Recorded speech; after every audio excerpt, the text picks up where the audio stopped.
If you've reached level 3, chances are that there's no problem with ability, and if you have failed a few times or even once, then the issue is more to do with strategy, and try to avoid mistakes that are often repeated. And it's only when you really look at other people around you that overcome these mistakes and change their strategy a little bit that you see that they actually end up passing quite comfortably. And I've been making repeated mistakes. I'm a repeat offender, you can say. And giving my exam for the 4th time next year, I want to definitely avoid 3 mistakes.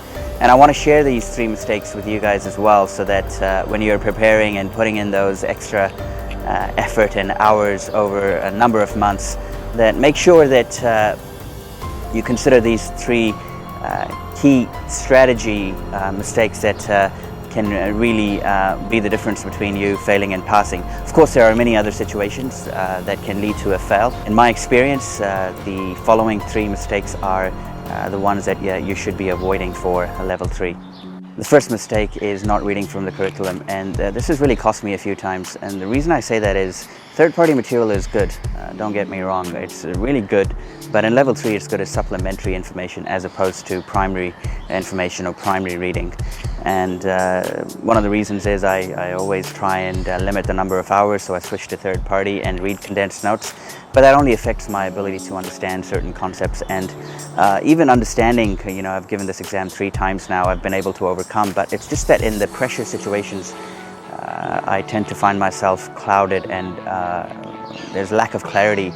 So even though I can relate to the concept, I just cannot fully understand it and apply it in an exam setting. So hopefully by reading the curriculum, that problem is going to be solved. Do read the curriculum and do all of the end of chapter questions as well as the official mocks. That can significantly boost your chances of passing this exam. The second biggest mistake is about time management, and historically I've always started in February and March, and often that's too late because my revision period only starts really late in May, which is not enough. You know, you only get about 1 or 2 weeks to give mock exams and not really improve on the scores that you're getting.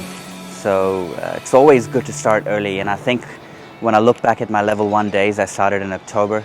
This is going to be my strategy this time as well.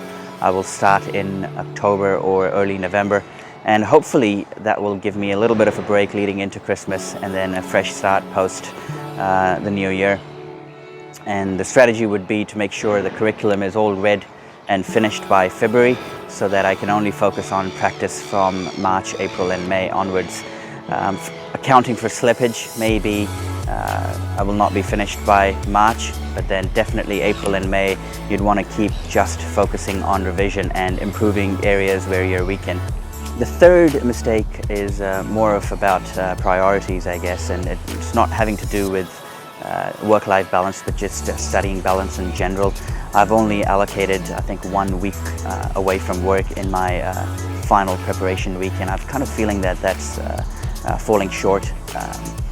Most of my friends who have passed say that at least 2 weeks are required. You need 2 weeks of dedication and focus and away from other distraction, be it work or non-work related, to be in that zone and to really close off all your weak areas. You need 2 weeks. So I think it's something to be mindful of, that leading up to the exams in those last 2 or 3 months, that you are focused and that you are deprioritizing some of the things that can wait after the exams, like going, watching movies, socializing. You know, all that is important and is good, but can be a distraction. And my suggestion would be to allow for some more focused time leading up to the exams, because you don't want to be wasting another year because you didn't spend 1 extra week. You know, 1 week can make a difference, mind you. So hopefully you found this video useful, and over the next coming weeks and months I'll be giving you more tips and updates on what my strategies are.